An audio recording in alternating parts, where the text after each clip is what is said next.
Olá, novamente aqui. Nós vamos fazer uma tentativa a mais, já é a terceira ou quarta, né? Eu tentei com esta 3 vezes, o Jerônimo já tentou também fazer a live, porque tanto gravo eu, grava ele, né? E eu vou fazer mais uma vez a apresentação dele, porque ele é muito querido, e quem está me ouvindo, como a Glória Maria, já decorou a apresentação do Jerônimo, né? O Jerônimo Feitosa, ele é um cantor barítono e ele é um grande intérprete da música popular brasileira. O Jerônimo, ele é um grande participante, tanto como solista, com espetáculos pessoais, autorais, espetáculos dedicados a grandes intérpretes da música popular brasileira. Também já se apresentou com grandes orquestras e corais, especialmente com Andrea Bocelli, que eu penso que foi um momento memorável para ele. E ele tem uma formação muito aprofundada, muito bonita. Ele é formado em... Me deu até um branco agora, depois de tudo que a gente já passou para fazer essa live, né?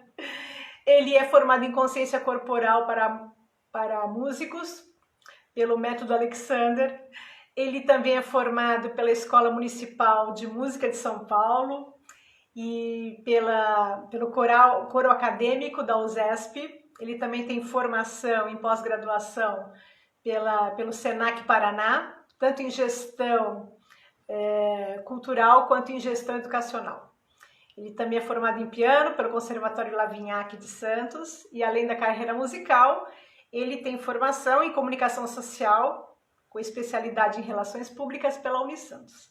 Ele vai apresentar agora, logo, logo, um espetáculo que está para estrear, junto com a Banda Elástica, A Vida é um Varal de Escolhas, e tem um projeto pedagógico, né, um curso, Cantar é Corpo, que eu estou muito interessada em saber mais sobre isso, tá bom? Vamos ver se agora funciona e nós conseguimos realmente realizar essa live hoje. Você consegue entrar. Canto lírico, ele colocou. Formado em canto lírico, maravilhoso, né? Então ele está convidado, vamos ver se ele pede para entrar, se consegue visualizar, né? Se nós não conseguirmos realizar essa live hoje, né? Aí nós vamos combinar, né? Eu e ele vamos combinar qual será a melhor medida, né? Transferir para um outro dia ou para um outro momento mais adequado para ele, né?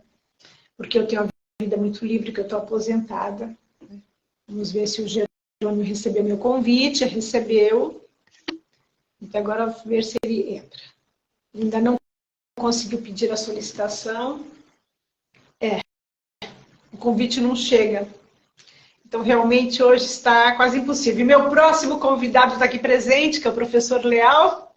Esperemos, professor Leal, que no nosso dia também não dê este problema de hoje, né? E vamos ver agora. Agora ele pediu para participar, ver se eu consigo.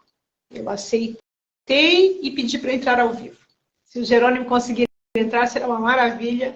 E nós vamos conseguir realizar essa live tão esperada, né? Ai, que bom!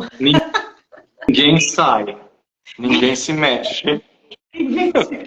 Não toca nada. Não toca em nada.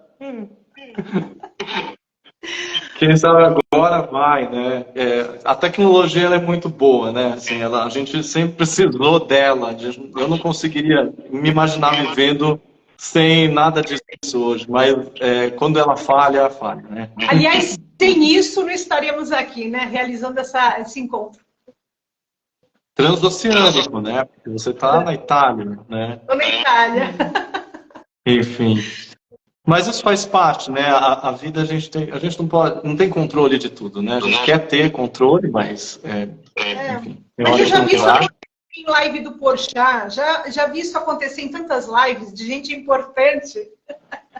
Já assisti uma vez com a Cristiane Torloni, uma live, ela estava falando uma coisa super legal sobre a Amazônia, as defesas que ela tem, né, do tema, e só que a cada 2 palavras que ela falava, travava tudo. Ou seja, não adiantou nada.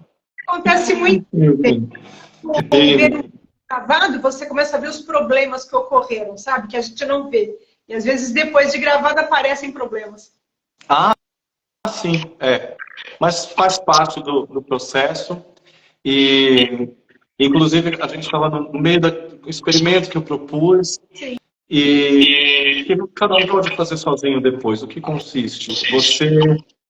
Quando a gente está numa situação de ansiedade, está tudo errado, meu Deus, que agora é muito provável que a sua atenção haja um hiperfoco.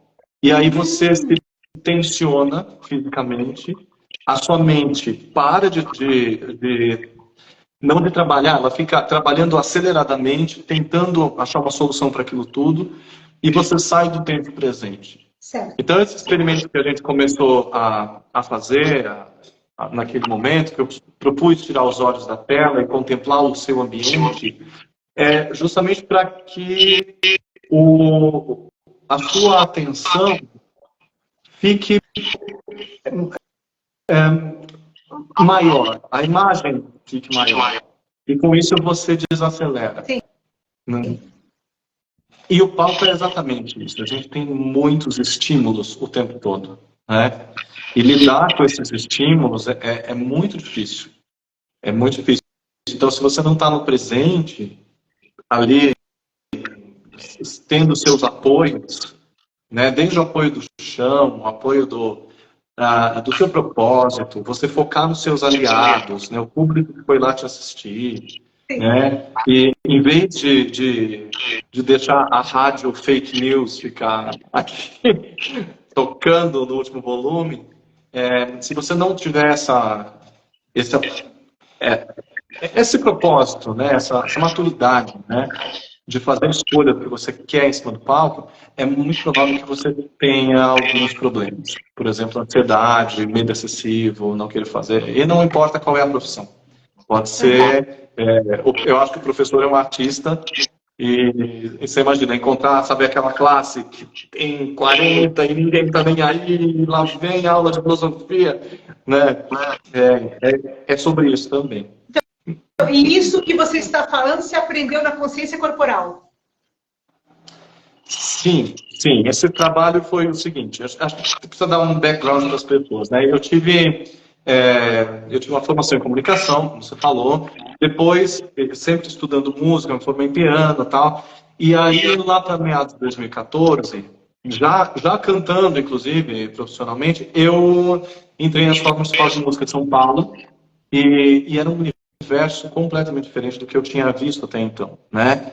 E aí lá eu tive uma formação em canto lírico com a professora Edna de Oliveira, uma super cantora, maravilhosa, assim, uma das melhores sopranos do país, e puxa o saco mesmo, porque ela é. Tive outros professores antes dela, Mauro Salazar, Heloísa Falcomer, que me apoiaram muito nessa trajetória. E aí entrei no Coro Acadêmico da USESP e posteriormente fui fazer a formação em consciência corporal para músicos, que é uma formação paralela em algumas universidades, na Europa principalmente, nos Estados Unidos. Essa formação em consciência corporal é grade do currículo. Aqui no Brasil não é muito, cabe aos professores e às instituições estimularem. Mas, se eu não me engano, em escolas famosas, como a Juilliard, por exemplo, tem até na grade mesmo dos instrumentistas e dos cantores. Mas por que eu decidi esse estudo, né? Ao mesmo tempo que eu estava num lugar lindo, eu estava num lugar super desafiador e com muitas crenças de que eu não vou conseguir porque eu não sou bom o suficiente, porque a minha voz é ruim, porque fulano canta melhor, e meu Deus, por que eu não fiz isso antes? Várias informações que vinham na minha cabeça em forma de crenças, de memórias e tudo mais, que só me atrapalhavam. E eu tinha muita tensão. Né? Quando a gente tem o pensamento que fica agitado, a gente tem compressão no nosso corpo. E aí, por meio da consciência corporal, a escola de consciência corporal da professora Helene Wozniado, que ela é formada em técnica Alexander e desenvolveu esse trabalho com base nos princípios da técnica. Ela está na Grécia hoje e a gente trabalhou quase 4 anos e justamente porque os benefícios da consciência corporal não são só para o momento da performance, mas eles são para a vida toda. Tá? Por exemplo, estamos respirando enquanto um ouve o outro? Só essa pergunta já é muito grande, né? E eu, por conta desse trabalho da consciência corporal, eu consegui me compreender melhor enquanto ser humano completo, porque mente e corpo não se separam. Então, não eu estava cantando pesado, mas o que é? Eu tentando arrumar no corpo, só que eu esqueço da mente. Então, mente e corpo estão o tempo inteiro dialogando, não se separam. E isso me ajudou a estar no momento presente, até nessa confusão que a gente teve agora para entrar, e atrasou 40 minutos. Ai, meu Deus, a pessoa que quer chegar 1 hora antes no camarim. Então, é isso. Agora estou ao seu dispor. Eu desço 1 hora antes. Meu marido fala que você já vai fazer lá para baixo. Eu falei, não, porque eu faço uma meditação, eu estudo novamente a pauta que eu tinha feito, faço o teste. Aí eu gravo no meu celular para ver como é que tá tudo, sabe? Então, realmente, a gente se prepara muito. Mas como você falou, naquela hora que alguma coisa dá errado, a gente tem tensão física. Né? Eu me lembro quando eu dava palestra, eu tinha dor de estômago, eu tinha piriri, tinha que ir ao banheiro antes. Primeiro dia de aula do ano, era sempre uma desgraça, não conseguia comer. Então, realmente, a gente, quando está em situações de tensão, o corpo entra em dissociação com a mente, ou pior, ele até sobrepõe a mente não funciona, o corpo começa a se manifestar. É realmente o que você falou, a consciência corporal não é para músicos, né? Para o ser humano em primeiro lugar. Todo. E justamente porque a gente tenta, no palco, o palco leia-se o palco de cada um. Pode ser o consultório médico, pode ser a sala de aula, ou o grande teatro, seja lá o que for. Mas toda a situação de exposição, o corpo, o nosso sistema de luta e fuga, ele é ativado. Acontece que o nosso corpo não sabe, o nosso cérebro não sabe distinguir se a gente só está indo fazer um bate-papo aqui, no sábado à tarde gostoso, ou se eu estou numa savana correndo, sabe, de ser o jantar de um leão. Entendi. É a mesma coisa. Então, por isso que a gente precisa encontrar recursos para se manter no tempo presente. Então, esse trabalho... Eu posso entrar no Canto é Corpo? Claro, claro. Então, esse trabalho do Canto é Corpo surgiu justamente disso. Do entendimento de que eu não separo a minha voz do meu corpo. A gente chama em Alexander de instrumento primário e secundário. O instrumento primário é o meu corpo. O meu instrumento secundário é aquilo que está fora de mim. Piano, um violão, um giz, o computador, enfim.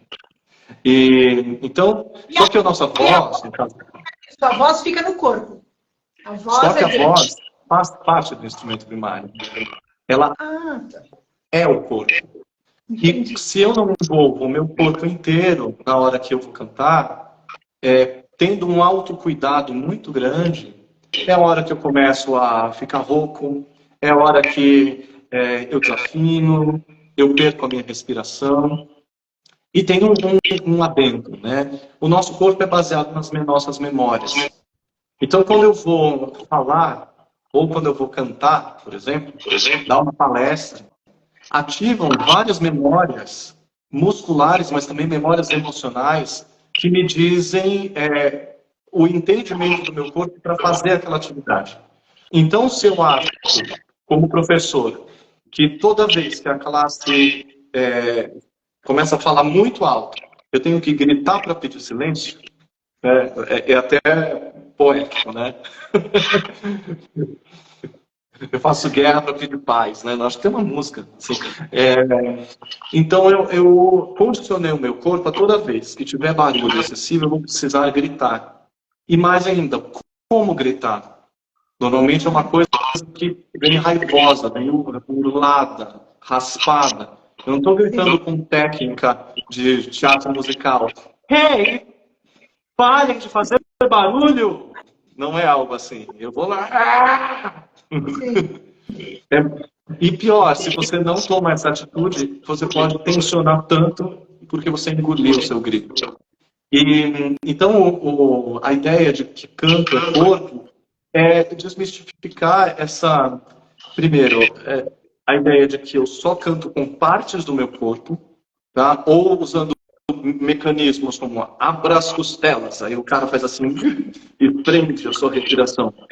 Ou eu tenho um hiperfoco na garganta, e por aí vai. Mas sim o entendimento de que cada músculo do meu corpo faz parte do meu instrumento, da instrumentalização da minha voz. E esse trabalho foi feito, isso pode ser feito com base em várias metodologias. No meu trabalho é baseado nos princípios da técnica Alexander, que foi a formação que eu tive em consciência corporal para músicos com a professora Helene Rosliabi. E ela é a base para esse curso que você desenvolveu, né? Só que esse seu curso não é para especificamente para músicos, né? É para qualquer ambiente. Eu posso desenvolver numa escola, eu posso desenvolver no hospital, eu posso desenvolver em vários ambientes. Sim, exatamente, porque, por exemplo, eu uso os princípios da técnica Alexander para dormir. Então, agora eu estou falando com você, eu estou pensando nos princípios da técnica, por exemplo, a liberdade do pescoço, de não ficar fazendo isso daqui, até porque tem uma tela na minha frente, que é um grande estímulo. Então, é muito capaz que eu faça isso aqui. Vocês não estão vendo, mas eu tenho um piano aqui embaixo. Então, se eu for tocar, é muito provável que eu possa fazer isso aqui. Vou virar de lado. Agora, se eu canto desse jeito, olha como o timbre da minha voz mudou de repente. Verdade. Então, eu posso escolher renovar a minha postura, a minha coordenação o tempo todo. Então, eu dou aula, inclusive, tenho 2 professores e eu estou misturando o canto com trabalho de voz falado. Porque eles são judeus, eles estão nos Estados Unidos, e por si só o jeito de alguns judeus é muito pesado sem grosseira falar isso, mas é meio tenso demais. Desde porque a maneira como eles oram, as responsabilidades da vida. Então eu noto padrões de tensão muito fortes e eles são muito aqui, assim, desse jeito. Né? E a gente está brincando, né, no bom sentido, de fazer perceber, olha, por que você está tendo esse movimento? Por que você está cantando assim? O que você sente quando você emite essa nota ou essa palavra? E por aí vai. E esse curso que você montou, quer dizer, ele está baseado nessa fundamentação teórica que, de uma certa maneira, você está usando para tudo, né? Desde o atendimento que você dá, né, para esse grupo em Nova York, como quando você faz o seu curso, como quando você faz seu espetáculo, quer dizer, isso está se transformando realmente numa filosofia de vida, né?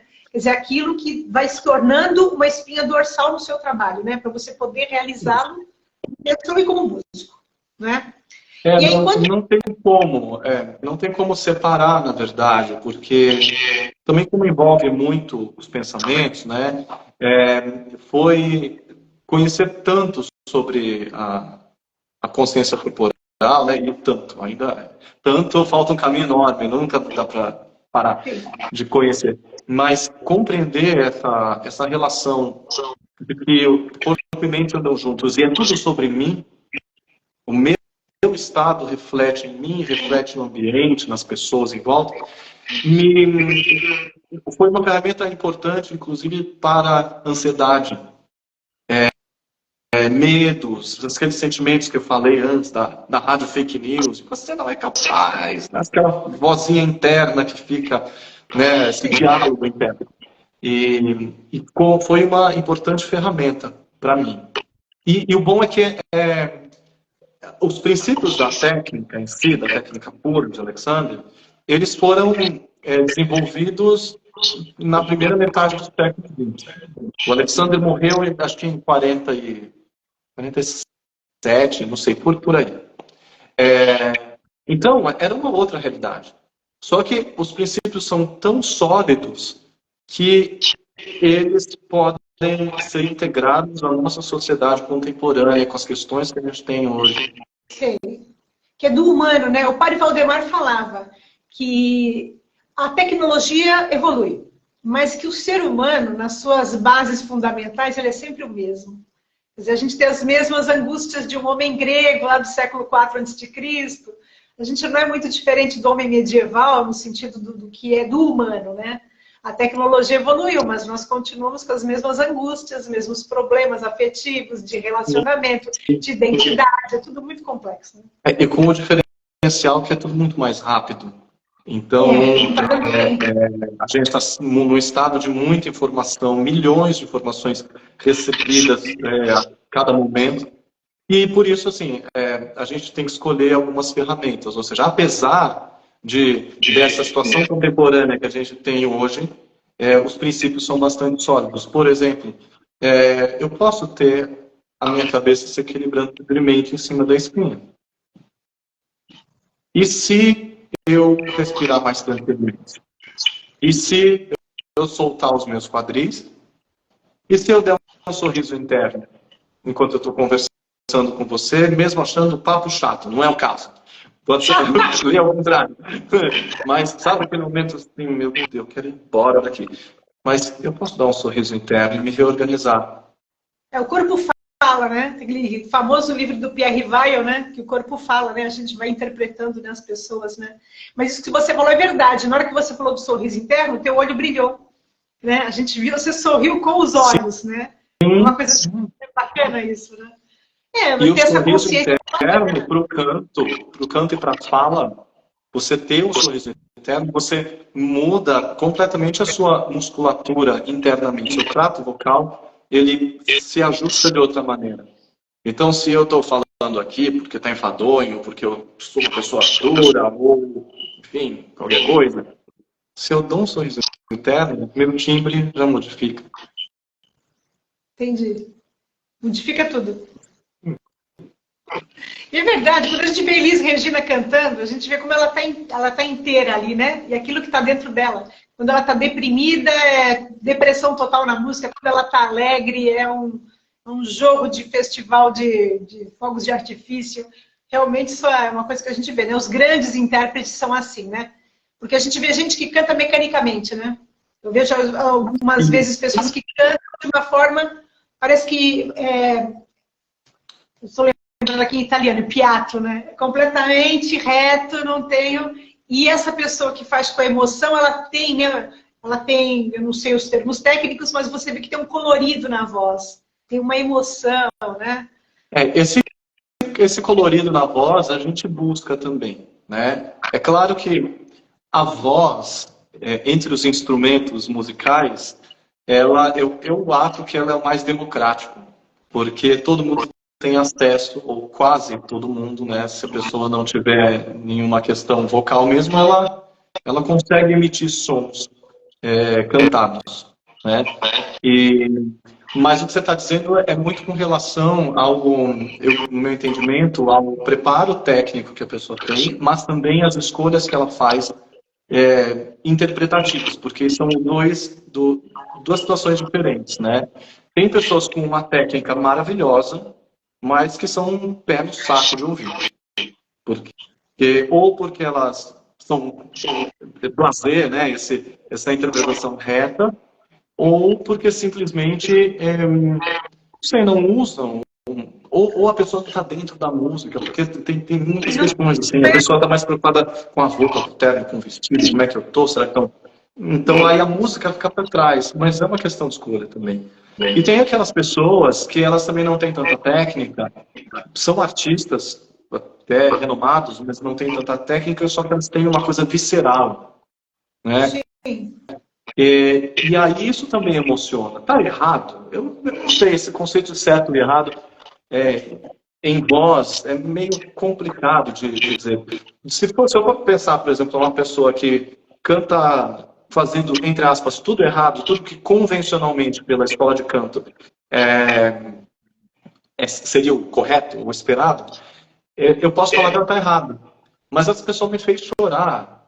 E terminou o show, ela está com a voz dela no lugar. Lugar, eu digo, ela não está com a voz cansada, mas ela não tem o refinamento do canto, né, como os cantores têm.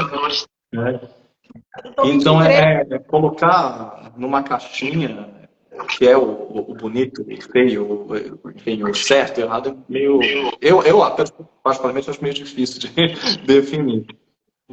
O Kant fala que tem o juízo de gosto e tem o gênio. Né? O gênio é esse aí que você falou. Ele nem sabe por que ele canta tão bem e, de repente, ele canta muito bem. E o gênio pode até se aprimorar. Ele pode estudar, ele pode, né? E tem o homem de gosto, que é esse homem comum, que vai ter o gosto, que vai dizer, isso é bom, isso não é, eu gosto disso, gosto daquilo.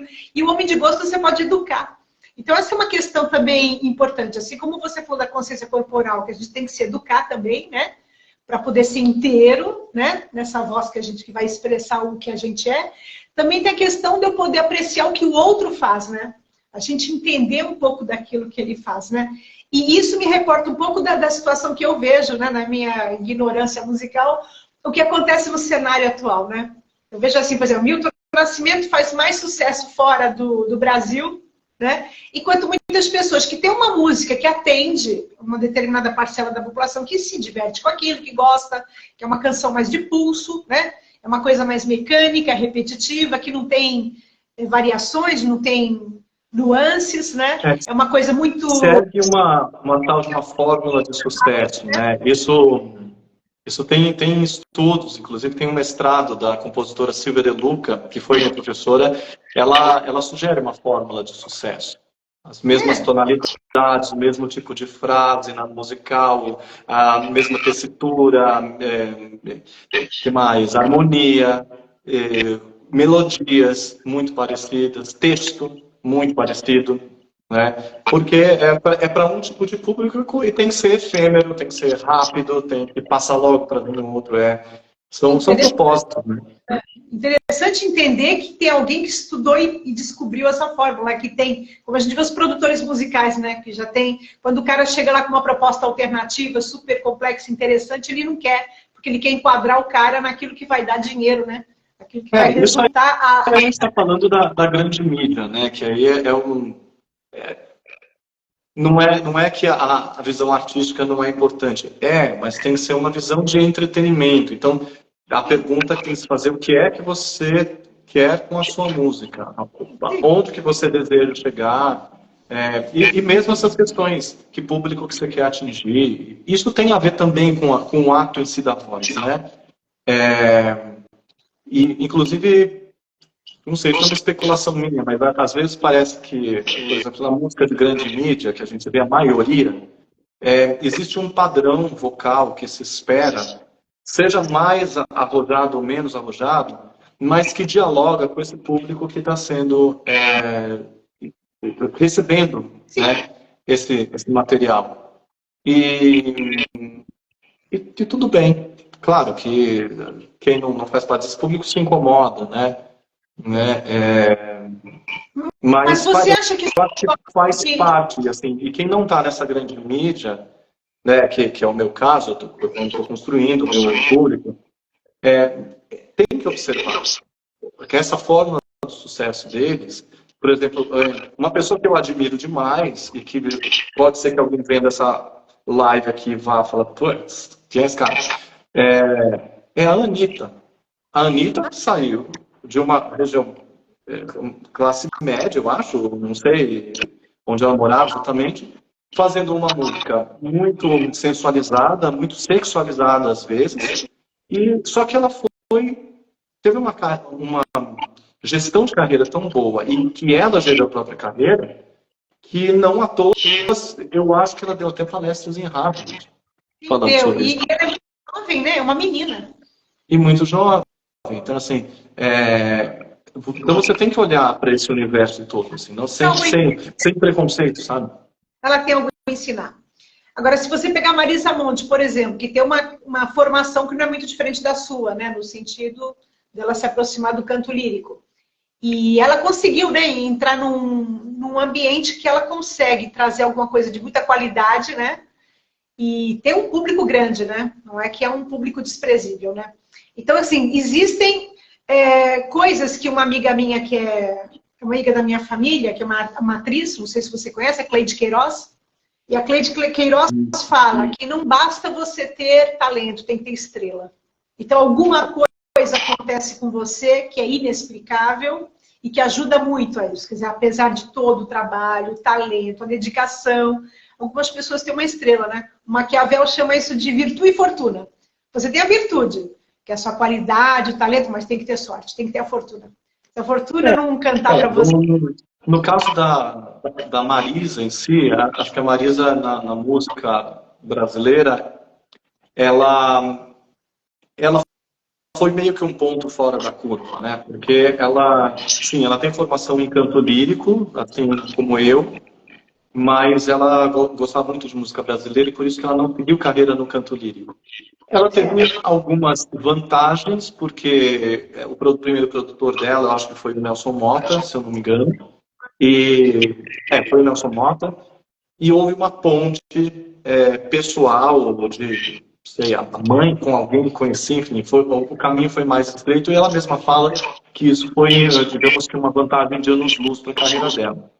Mas, apesar disso, ela teve um empenho muito grande em se preparar, começou uma carreira sem disco, né? Depois lançou aquele disco de interpretações, e que ela ainda vem com uma voz muito... Estou mostrando que eu sou cantora, né? E depois, segundo em diante, como compositora. Mas, de maneira geral, ela conseguiu conduzir a carreira dela como estando na grande mídia, só que fazendo músicas bonitas que tocam o coração das pessoas, sem se render muito a fórmulas de sucesso e tudo mais, mas mantendo uma qualidade que faz as músicas durarem, né? Não é à toa que ela está com 56 anos e fazendo show para 10 mil pessoas, uma banda super jovem e tudo mais. Por isso que ela, para mim, é uma inspiração de carreira. Maravilhoso. E Jerônimo, todo esse teu trabalho aí da consciência corporal, você está divulgando onde? Você preparou esse projeto? Eu tenho um Instagram que eu estou começando agora, tá? Chamado Canto é Corpo, tá? É tudo Sim. junto, assim, Canto é Corpo.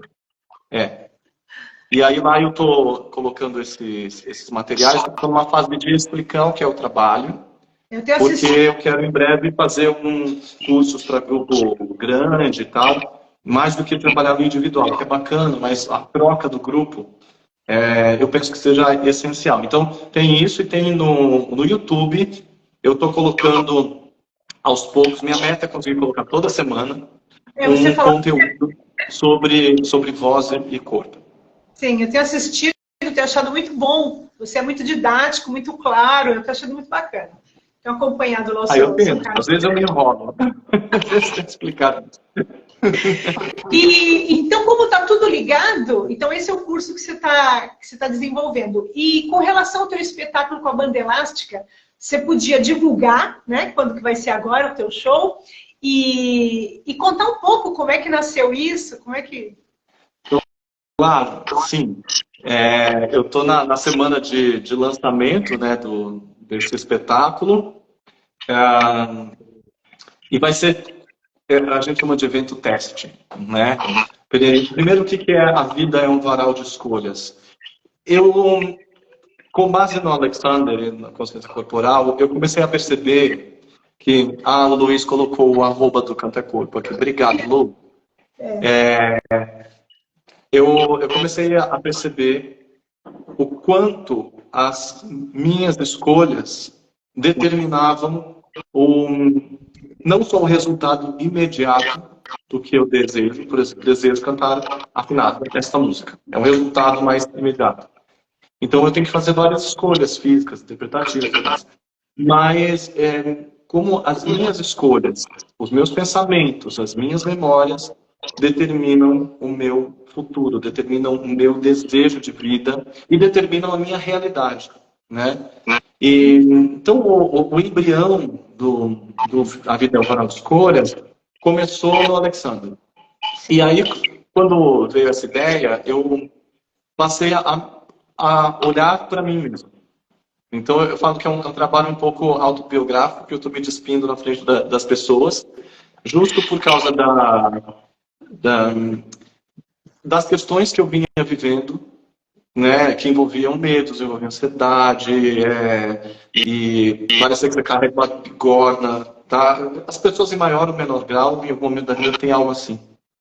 E aí, quando eu estava fazendo sessões de terapia, eu comecei a falar, mas eu preciso me entender para falar o que eu quero. E fui começar a pesquisar na internet ferramentas de autocura. E aí eu cheguei na filosofia havaiana do Ho'oponopono. O Ho'oponopono é uma filosofia havaiana que é uma ferramenta de curas, uma ferramenta de cura de memórias erradas. E eu falei, bom, se eu tenho memórias erradas, essas memórias estão determinando as minhas emoções, que determinam os meus comportamentos e as minhas ações. E eu falei, é sobre isso que eu quero falar.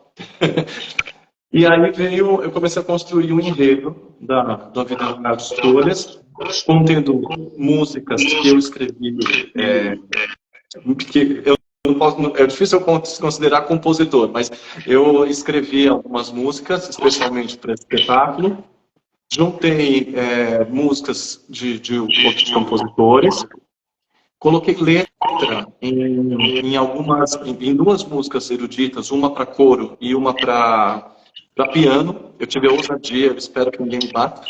Se bater não é meu problema.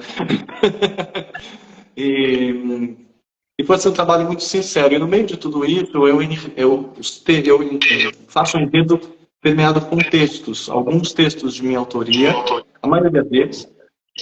Algumas citações, desculpa, de poemas, de entrevistas de pessoas conhecidas. Vai costurando tudo isso. Foi costurando.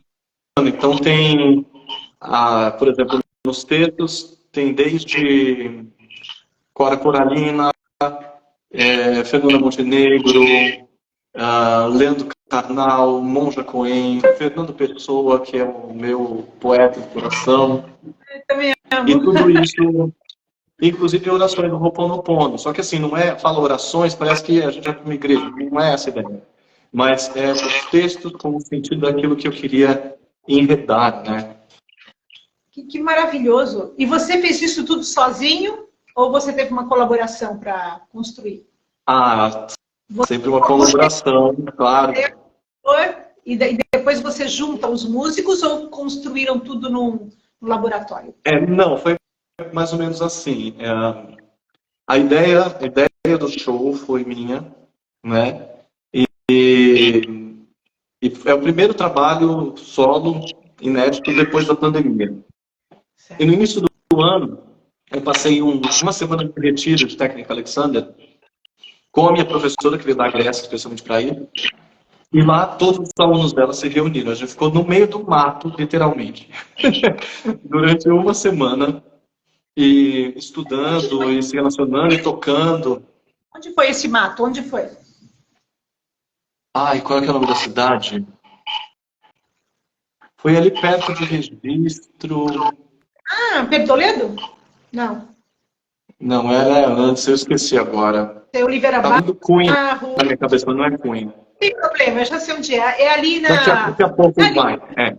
Eu tenho turismo rural ali e tinha um acampamento. Vale do Ribeira, né? Vale do Ribeira. Vale do Ribeira. É próximo. Dá 1 hora de São Paulo. E aí a gente ficou nesse trabalho, e se autoconhecendo, e se autoajudando e tal.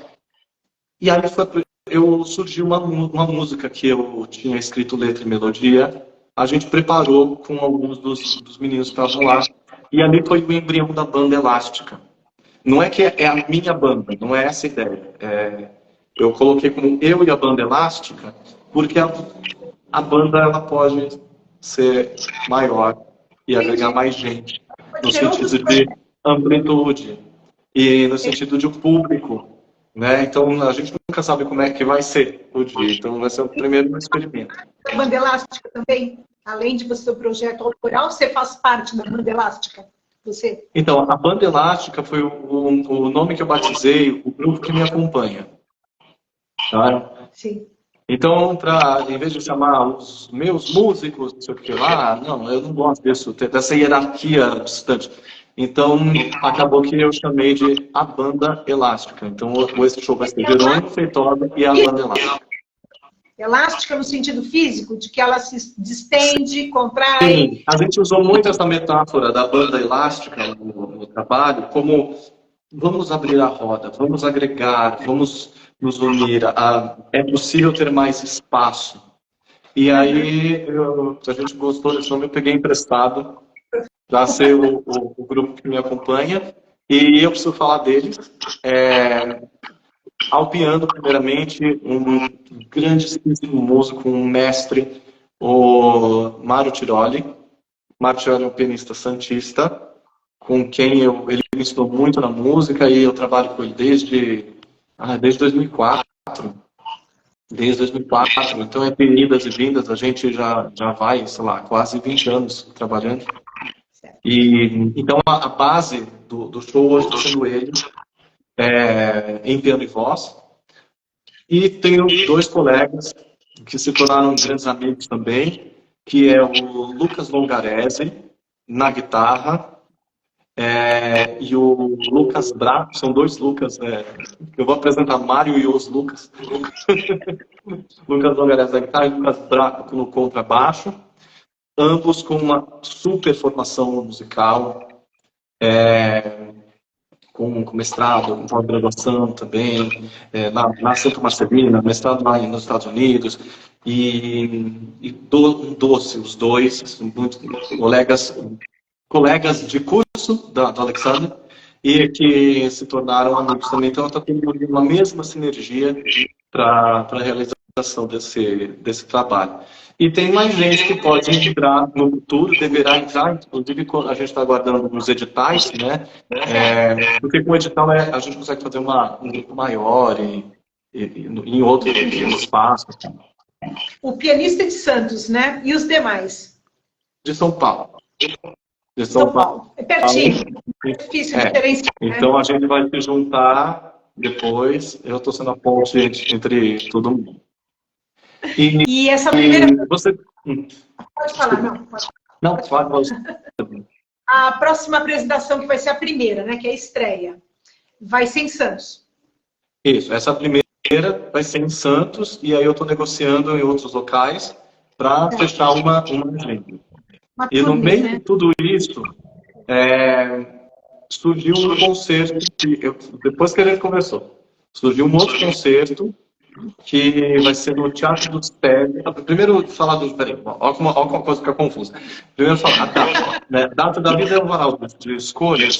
Vai ser no dia 24 de setembro, tá? Próximo domingo, às 17 horas, na Pinacoteca. Pinacoteca do Benedito Calixto, aqui em Santos. Isso. É gratuito? Com ingresso vendido? Como é? É gratuito, é só chegar. Pode levar quem quiser. Não importa a idade, criança, idoso, tanto faz. Então, repetindo, próximo domingo, 24... Domingo, dia 24 de setembro, às 17 horas. 17, perfeito. 17, 5 da tarde. Isso mesmo. E aí, eu já vou emendar, já que a gente falando, fazendo o merchan. Depois que tinha fechado esse show, o SESI me contratou para fazer um espetáculo erudito, ou seja, outro universo. Sim, sim. É um outro universo. E vai ser no dia 30 de setembro, sábado, às 20 horas, no Teatro do Sede Santos. E o que vai ser esse show? Eu não vou entrar muito nele, mas esse é um recital, na verdade, em piano e voz, que eu vou fazer com o Gustavo Fiel, ele é pianista da Orquestra Sinfônica daqui de Santos. E a gente vai apresentar um recital chamado Jornadas. Eu gosto dessa coisa, né, de caminhos. Esse recital Jornadas, ele veio muito antes do A Vida é um Varal de Escolhas. Ele foi o meu recital de formatura que eu transformei em espetáculo. E estava muito tempo esperando o Você colocou uma música que você desempenhou na sua formatura no Instagram, que a sua Sim, professora gravou. por acaso eu ganhei ontem esse vídeo da minha professora, da Edna. Ela mandou, olha, eu achei isso aqui no meu celular. E essa é a última música do espetáculo. O que é esse Dornadas? Eu vou fazer em piano e voz um espetáculo cênico, com metade em alemão e metade em francês. O trecho em alemão é o ciclo Winterreise, do Franz Schubert. O Winterreise é uma viagem do inverno. Então é muito dramático, as músicas são lindas, mas é triste, de cortar o coração. Né? E aí depois, isso é o período romântico, aí depois eu pego a transição para o moderno, eu não sei se é moderno, os professores de história da música me ajudem aqui, que eu toco o Reinaldo Hahn, que é do final do século XIX, ele entra no século XX. E eu chamo ele de um cancioneiro. Ele tem um trabalho de vocal muito extenso, e aí eu escolhi algumas músicas de um ciclo chamado 20 Melodias.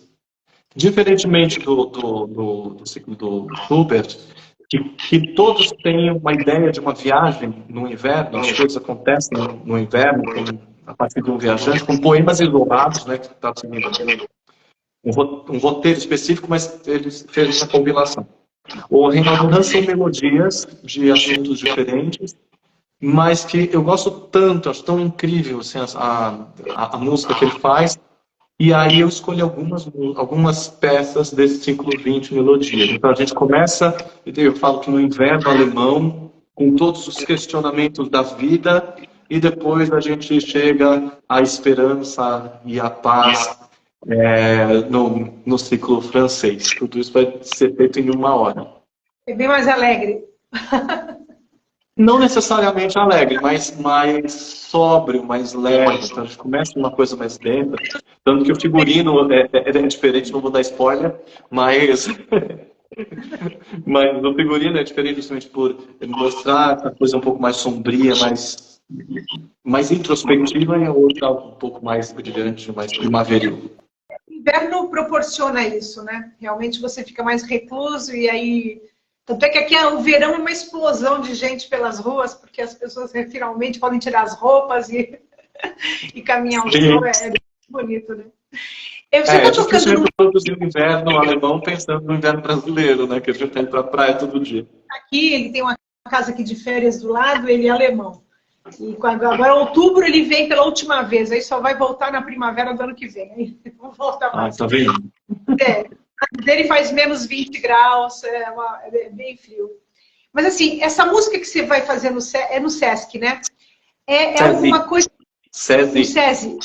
É o campo de SESI na Zona Noroeste. É um espetáculo de formação de público. É isso que eu ia falar. Qual era o objetivo desse espetáculo? Porque ele foge um pouco daquele comum que a gente, né? Que nós, homens mortais comuns, temos de acesso à música erudita, né? É muito específico, né? Uma coisa muito elaborada. Então é isso que eu queria saber mesmo. Você já está respondendo, né? É um objetivo de formação de público. Isso.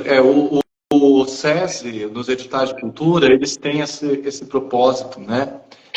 De levar espetáculos de qualidade para ambientes onde às vezes é um pouco mais difícil o acesso. Não que ali na nossa Zona Noroeste de Santos seja difícil o acesso, mas não é sempre que tem um espetáculo desse tipo. Né? Mas vai ser muito gostoso. As músicas são curtas, então assim, quem imagina que vai sentar e vai, ai meu Deus, é alemão, eu não entendo nada, nem eu, tá? Traduzir música por música, palavra por palavra.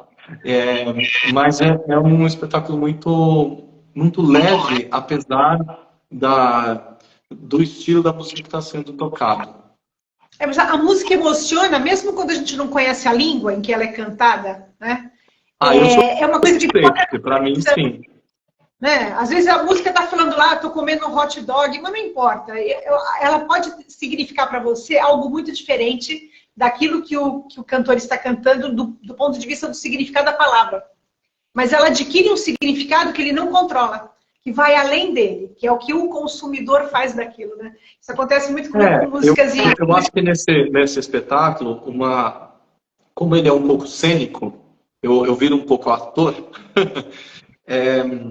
o meu gestual e a minha intenção vocal corporal também, também ajudam muito a compreensão das palavras mesmo. Ela ajuda a elaborar. Mas bacana isso, Já né? Oi, desculpa. O SESI já tem uma tradição de formação no mundo da arte, né? Então, por exemplo, para o teatro, então ele, né, banca contra o Antunes Filho, que trabalhou tanto tempo, né? Quer dizer, a gente tem um trabalho ali de fundo, né, no SESI, né? Que é muito, muito bacana, né? Tem. O SESI é uma instituição muito completa. Eu já cantei nesse teatro aqui uma vez, quando eu fazia parte do Coro de Cubatão, isso em 2016, eu acho. E é um espaço muito aconchegante, mas essa faz parte da filosofia, eu acho, da Rede S, né? SESC, mais, tá? E de você proporcionar um acesso a manifestações culturais e educacionais, né? E já tem data? Então, o spoiler é esse, tá? O spoiler é esse. Mas e aí, eu tava... Oi, fala, desculpa. Crédito, em primeira mão. Só que nesse canal. Você é a primeira pessoa que está sabendo. Porque isso foi na terça-feira, tanto que eu saí correndo, falei, meu Deus, eu tenho um espetáculo para remontar, porque o meu foco estava completamente no... Mas felizmente eu encontrei o Gustavo Fiel, que ele aceitou na hora, não, vamos fazer tal. Ele é um menino muito talentoso da Orquestra Sinfônica de Santos, e aí a gente vai malhar. 20 músicas, 16 músicas, metade em alemão, metade em francês. Muito trabalho. Decor. E tem data? Tem data para estrear? Esse é dia 30. Dia 30 desse tem? Setembro? Eu estou tendo a capacidade de reestrear esse espetáculo e mais o Vida Moral de Escolhas em uma semana. Eu já estaria descabelada, enlouquecendo. Eu falo, graças a Santa Helene Bosniado, minha professora de técnica Alexander, eu estou aqui, pleno. Claro que faltando um minuto eu vou querer me descabelar, mas isso faz parte. E deixa eu te perguntar uma coisa. Você quer que eu mostre um pouquinho um pedaço de uma música do que eu... Cantasse uma música da sua autoria, se você quiser. Se quiser outra também, não tem problema. Do seu espetáculo, do Varal, né? A Vida é um Varal de Escolhas. Pode ser. Eu vou brincar que eu sou pianista, porque eu só me formei em piano, tá? E eu vou fazer a primeira música, que ela é bem curtinha, e ela dá uma ideia de tudo isso que eu falei. Já vai fazer outro teste ao vivo agora, imediatamente. Você ouve o piano? Ouve? Corta a minha voz? Corta um pouquinho o piano. Ele corta um pouco. Corta um pouquinho do piano, mas tudo bem. Vamos ver o que acontece.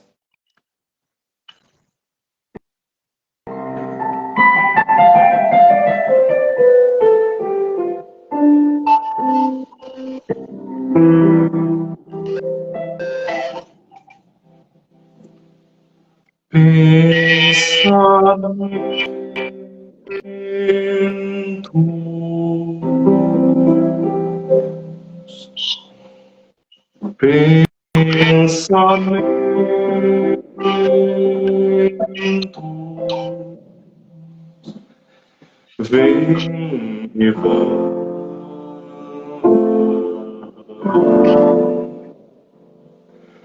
Vão e vem,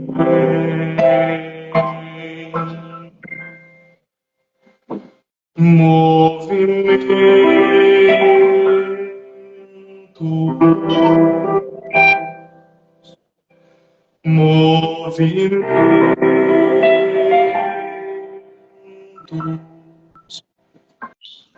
como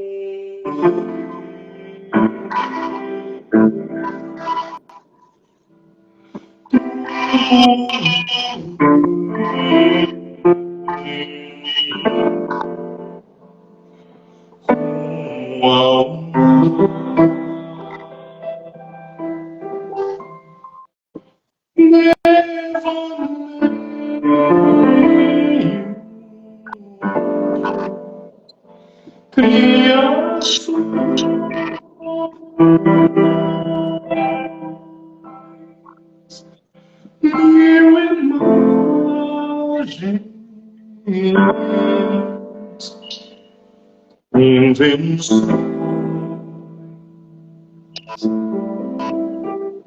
pensamentos,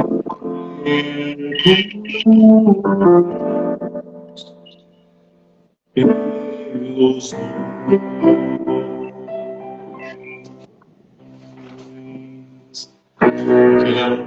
Começa o texto. Pensamentos, maravilhoso. Qual é o título da música? Pensamentos. Pensamentos. Essa é uma música, por exemplo, que ela cabe tanto, ela cabe um improviso enorme. E foi muito legal que a gente fez isso em conjunto lá nesse retiro, que foi a estreia mundial dela, foi no meio do mato. Ele é E a gente cenográfico? fez um grande improviso com os colegas tocando. Então, se o público quiser cantar, né, ele está permitido, pode fazer sons, você pode. É uma obra aberta, né? Muito cenográfica. Ela é cenográfica, ela faz você construir cenários, é muito interessante. E para mim veio quase simultaneamente essa ideia de letra e melodia, né? Como acontece muito na música popular, mas em função desse entendimento, né? De que os pensamentos eles estão ali e eles vão causar os movimentos que podem ser turbulentos ou não, né? Aquele momento só que no fundo são imagens, são invenções, são ilusões. Um pensamento não é uma coisa real. E dentro da concepção do espetáculo, ter entendido isso, para mim foi um grande diferencial de vida. Porque a partir do momento que vem um pensamento automático, né, da rádio fake news, esse pensamento automático, se eu percebo um pensamento automático, eu tenho algumas opções de ficar com esse pensamento e fomentar esse pensamento, ficar maturando e criar histórias decorrentes desse pensamento, ou deixá-lo seguir pelo curso do rio da vida. Sim. Eu olho para o meu pensamento, agradeço a sua existência, mas obrigado. Eu não preciso dele. E aí eu posso fazer uma nova escolha. É bem a base da meditação. Sim, porque a gente não pode impedir a pegada de um pensamento. Nós somos uma máquina de pensar. E a gente às vezes se preocupa no sentido de eu não posso pensar essa coisa, eu quero matar fulano, mas eu não posso pensar isso. Mas é um pensamento. Agora, o que você vai fazer com esse pensamento? Você vai fomentar uma raiva que não vai te levar a nada, por exemplo, porque é um pensamento destrutivo, você falar que você quer matar alguém, ou você vai falar, tá, isso é só uma manifestação das minhas emoções. Como eu posso deixar passar? É um exercício diário. E por isso que construir esse enredo também envolveu essa busca pelo texto, né? Eu até queria mostrar para você um pedacinho de uma outra música, que não é minha, é a música que vem na sequência de minha autoria. Deixa eu falar uma coisa, que pode ser que a live caia. Quando ela se aproxima de uma hora, ela pode cair. Se ela cair, eu te chamo de novo, tá? Tá bem. Então, só um pedacinho dela. É de um roqueiro português chamado Pedro Abrunhosa. Um compositor incrível, que eu adoro. E fala justamente, no meu entendimento, sobre esses pensamentos mais densos. Tá? Ela é mais ou menos assim. Vou tentar tocar. Era um tempo em que as mãos se fechavam e nas noites brilhantes as palavras voavam. E eu via que o céu me nascia dos dedos e a luz maior eram ferros acesos. Marinheiros perdidos em portos distantes, em vales escondidos, em sonhos gigantes, a cidade vazia, da cor do asfalto, e alguém queria que eu cantasse mais alto e me leva aos meus fantasmas, e me salva dessa espada, que me diz onde ela está, que me leva aos meus fantasmas, que me salva dessa espada, que me diz onde ela está.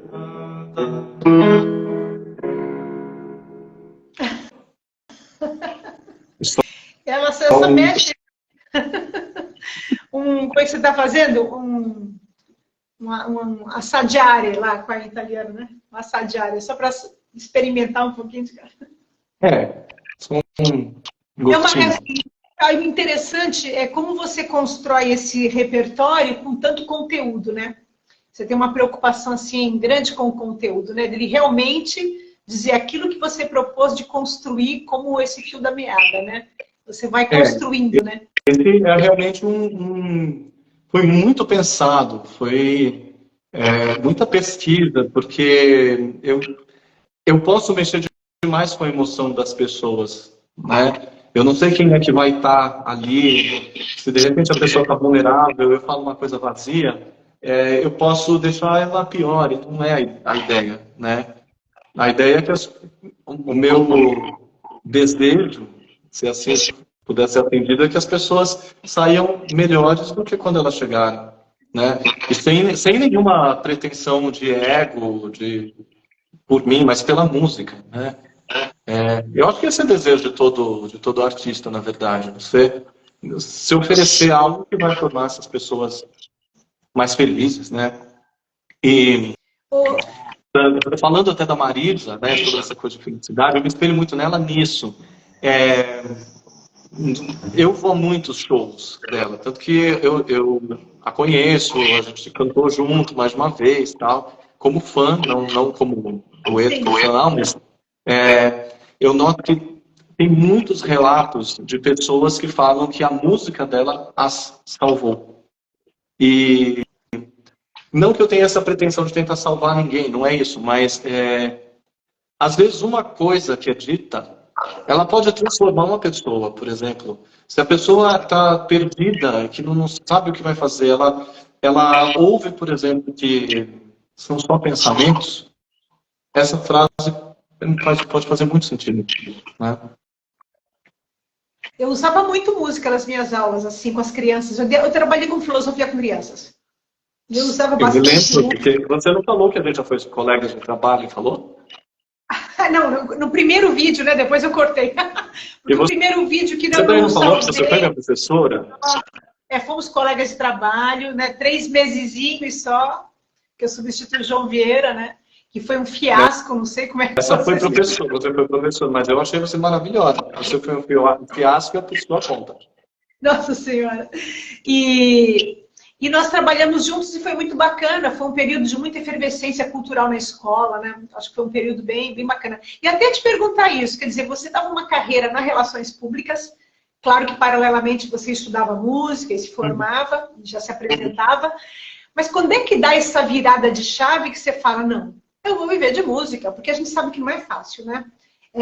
Mas eu acho que não é fácil para mim em nada, eu não vejo facilidade em nada na vida, sabe? Eu acho que as pessoas romantizam um pouco a estabilidade de algumas profissões. Como é que foi essa virada? Porque é uma coragem, eu acho. Sim, foi um ato de coragem a princípio, porque eu precisei enfrentar muitas crenças. Sim. Porque existe muita gente dizendo que não, você não consegue ser um músico de qualidade, um músico profissional, é uma profissão que não dá dinheiro, etc, etc, etc. Então eu carregava essas crenças. Então essa virada de chave começou antes da pandemia, quando eu comecei a ter muito contato com grandes profissionais da música. Até então, eu era um estudante avançado já, mas ainda me considerava um estudante. E aí, logo no início da pandemia, eu entrei para uma escola de música online nos Estados Unidos, e aí eu passei a ter um grupo grande de alunos lá, e comecei a ver o quanto era possível eu viver de música. E além disso, nesse meio tempo surgiram muitos trabalhos importantes, né? Dos que a gente mais fala, assim, o André Bocelli, né? Fazia parte da turnê do André Bocelli, foi mas as experiências que eu tive no coro acadêmico da OSESP, né? Então foram trabalhos muito potentes aqui e que me proporcionaram esse contato com grandes artistas, inclusive que eu admirava. Uma delas é a Nathalie Stutzmann, que é uma contralto francesa e regente. Eu acho que ela está na orquestra da Dinamarca, se não me engano, Copenhague, uma coisa assim. E então aquelas crenças anteriores de eu não posso, eu falei, não, eu posso, eu devo, esse é o meu propósito. E aí você inicia um processo grande. Não é linear, para algumas pessoas pode ser, né, mas como a maioria tive uma formação paralela, principal antes, né, que era a faculdade de comunicação, mas felizmente eu estudei nas melhores escolas do país, que é a Escola Municipal de Música e a Academia da USESP, né? Duas das melhores escolas do país, e lá foi assim, eu sou músico. Aí veio a carteirinha. É que existe um romantismo, e existe um romantismo que é assim, eu vou viver de música, eu só vou tocar e eu vou cantar. Entendi. Algumas pessoas até conseguem isso. Só que a maioria das pessoas, elas precisam entender de uma gestão muito grande para colocar os seus trabalhos na rua. Então, a gente está falando tanto da Marisa, né? Porque a Marisa, ela, nesse sentido, também ela foi um ponto fora da curva. Ela toma decisões o tempo todo. Ela tem o ofício dela de cantora, mas ela é gerente, ela cuida, junto com a equipe dela, de todos os funcionários que trabalham na montagem de show. Então você tem que entender os meios de produção do seu nicho para poder alcançar coisas que você deseja. Que é o que se aprende cultural, né? Sim, a gestão cultural me ajudou muito a entender isso. E não só a gestão cultural, mas marketing, por exemplo. Isso é uma coisa que eu estou para músicos, que é muito específico. A gente precisa ter um Instagram. Eu estou quebrando ainda hoje esse preconceito. Não é um preconceito, mas isso é um medo de posição. Porque o que você fala está registrado. Né? Eu estou aprendendo a lidar com essa coisa de criar conteúdo e de estar lá, botar a cara todo dia, tal, né? Entender o meio de produção. E claro, você tem que entender de legislação, entender como é que eu ponho um projeto na rua, o que é que precisa de logística para um show ser levantado. É um evento, né? Então, nesse caso. E outras coisas também, né? Porque se eu tenho uma parte pedagógica, quais são os meios que me fazem, especialmente com o recurso do online, eu conseguir ter um resultado que eu desejo, né? E tudo isso é muito estudo, e não necessariamente estudo de música, né? A música tem que estar ali. Mas a própria Marisa disse uma vez que ela precisou aprender a fazer coisas que ela não gostava para conseguir fazer as coisas que ela queria. E é assim. Aí você consegue ser um músico de sucesso, um professor de sucesso, um médico de mais sucesso, né? É legal isso. Quer dizer, a visão de que você também tem multitarefa também, né? Quer dizer, a gestão de tudo isso. Você não vai só cantar. Eu estava pensando aqui no Kiko Loureiro, lá do Megadeth, que começou no Angra. Quer dizer, ele está no Megadeth, mas ele tem curso também, não é? Ele ainda faz workshop. Aí você vai ver todos esses cantores, né, de várias áreas, assim, principalmente do rock, né, que não está mais em alta, como já teve no passado, os caras se viram nos 30, né? Quer dizer, não vivem só de espetáculo, nem de fazer disco, nem de acompanhar turnê, e às vezes vão tocar em outros grupos, né, para poder sobreviver. E aí faz o seu trabalho autoral.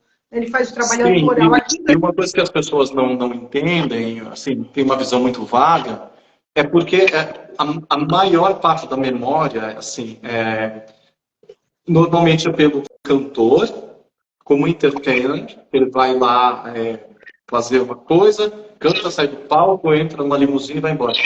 Então, é muito pouco isso. É muito pouca gente. Nem a própria Marisa faz isso.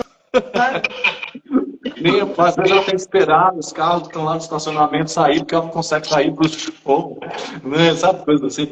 Então, existe um pouco essa mitologia, né? Eu falo que mitologia, que as pessoas acham que, enfim, é algo meio fantasioso. Não, é muito trabalho. É muito trabalho. E na música erudita, aí entra uma diferença, né? A música erudita é muito minuciosa em diferentes aspectos em relação à música popular. Por exemplo, você gestar uma música popular demora muito menos. Em geral, sim, a maioria das músicas, tá? E falando em relação à canção, tá? Você gesta... Muito na música popular tem improviso, que existem umas bases do improviso, ou seja, a pessoa estudou sozinha e vai lá junto e improvisa. Então você consegue montar um show em muito menos tempo. Já a música erudita, você despende um tempo muito maior gestando a música, porque você tem que pôr todas as notas no lugar. Você tem, se a música é de canto, você tem que aprender o texto, às vezes em tcheco, sabe? Você tem que ter um cuidado milimétrico com o seu timbre. Então, lidar com a música erudita, ela é mais lenta para acontecer por causa desse pré-trabalho que a gente precisa. Porque tudo, absolutamente, é ouvido. Então, por isso que existe uma exigência muito grande acima da música erudita. E o público também, né? É um público que entende mais, né, de música e está exigindo mais também, né? O público de música popular... Quando é um público habituado, Por exemplo, a tradição da ópera no Teatro Municipal de São Paulo, né? Tem um público muito cativo que vai. Então, você não pode correr grandes riscos, né? Você precisa... Está tudo muito, muito bem feito. Isso não significa que na música popular não é muito bem feito. Mas a maneira em que se gestar a música popular a maioria das vezes, muito mais... as coisas acontecem mais rápido, né? Salve quando é um trabalho mais meticuloso, no sentido de o cantor vai fazer esse timbre com essa nota desse instrumento, tá? Que isso menos pessoas fazem, né? A Mônica Salmazo, por exemplo, é uma delas, de escolher esses timbres, tal. Então, tanto que ela flerta muito com o universo erudito quando ela vai fazer. E você falando isso, me reporta lá aquilo que a gente falou antes, lá do SESI, da formação do público, né? Quando você fala isso da questão dessa música erudita, porque para muita gente, às vezes, não é nem que está tão distante dela fisicamente, mas o pensar de entrar num teatro. Um teatro municipal, um teatro como o Coliseu, por exemplo. A pessoa nem se imagina naquele espaço, né? Muitas vezes até você tendo um espetáculo que é gracioso, que as pessoas podem ir, mas a pessoa pensa, tenho que ter uma roupa para entrar ali, como é que eu me visto, como eu falo, né? Como eu olho. Então tem toda uma expressão corporal também do que vai fruir, né? Eu lembro que eu criança, nossa, o teatro para mim era uma coisa assim quase que proibida. Eu lembro que a primeira vez que eu assisti uma apresentação de violão clássico, tem aqueles tempos, né? Entre uma canção e outra, entre um momento e outro, uma pausa. Eu já aplaudia. E eu notava que ninguém aplaudia, porque tinha que esperar a ignorância. Quando a música tem várias partes, você não aplaude no meio. Você nem sabe disso, né? Eles param, viram a partitura, né? A partitura, vão virar a folha, vão acompanhar. E eu não tinha formação nenhuma, eu lembro de eu bater, depois ficar com vergonha, porque ninguém tinha aplaudido, só eu, porque estava no momento errado, né? Então, num concerto tem um tipo de comportamento que se espera que você tenha, mas que transformou-se isso como algo de elite, né? Sim. Enfim, mas na verdade é só no bate-palma porque a música não acabou ainda. É só isso. Mas sim, o que você está falando é real e isso me vem aquela sensação de pertencimento. Quando você não acha que você pertence a um determinado espaço, uma determinada atividade, você não vai. Como tem gente, por exemplo, que acha que não pode entrar no SESC, que acha que o SESC tem que ser sócio. Não, o SESC é aberto para todo mundo, está lá. Claro que tem algumas atividades que são para sócio, o preço só é diferente, mas todo mundo pode participar de quase todas as atividades. Né? E é bem interessante, assim, só é bem interessante pensar, fazer um espetáculo para formação de público, porque certamente eles são mais carinhosos. Isso não é baixar o meu nível de exigência e eles estão ali, então eu vou apresentar qualquer coisa. Mas eles são mais carinhosos, eles são mais acolhedores. Provavelmente o tipo de pergunta que vai ser feita depois do show, né, é menos avaliativo. Um negócio que eu tenho com o público da música erudita é que assim, você está indo lá para assistir um espetáculo. Aí, uma nota para ser lugar tira toda a magia do espetáculo. Não pode ser assim. Tanto que eu lembro, teve uma vez, foi a Nona Sinfonia, que eu fiz com a OSDF, eu estava no coro acadêmico ainda, e eu não lembro direito o que aconteceu, se o maestro puxou muito rápido o andamento. Eu sei que tem um solo de trompa, em determinado movimento, que é um solo difícil de realizar, pela forma como está escrito, e quebrou uma nota. Toda a beleza do espetáculo não foi valorizada pela Folha de São Paulo. Eles falaram desse detalhe. Entendi. Então é um tudo ou nada que eu acho completamente desnecessário. Né? Pode ter mais humanidade. Tá? É um purismo que vai contra aquilo que seria o objetivo do espetáculo, né? Quer dizer, se torna simplesmente Sim. uma situação de avaliação, né? E não de fruição, né? Isso é bem interessante. Exato. Claro que não é todo mundo, mas tem puristas em todos os lugares. Sim. Né? Até músico é muito purista, às vezes. Não só na minha área também. Música, fica catando ele. Na minha área também. Quando você divulgou a live, você colocou lá, live com a filósofa Márcia Luiz. Do ponto de vista da filosofia clássica, é claro que eu não sou filósofa, eu não produzi uma obra, não produzi um sistema de ideias. Mas do ponto de vista do autor que eu estudo, que é o Dewey, sim, sou filósofa, porque o filósofo é tudo aquele que consegue pensar cuidadosamente, que pode pensar reflexivamente. Então, todos nós somos filósofos, então, nesse sentido, eu aceitei a palavra. É a mesma coisa, você pode ter um purismo e querer levar aquilo às últimas consequências, ou pode, de uma maneira assim, alegre e de vida, de ver aquilo ali na situação à sua frente, de fruição mesmo, né, como as coisas são. E falando nisso, qual é a diferença, ou se tem diferença, de você cantar para esse público no SESI, certo? Ou cantar num coro durante um festival de música de inverno, alguma coisa assim, e cantar no coral do Bocelli. Tem uma emoção diferente ou não? É sempre cantar?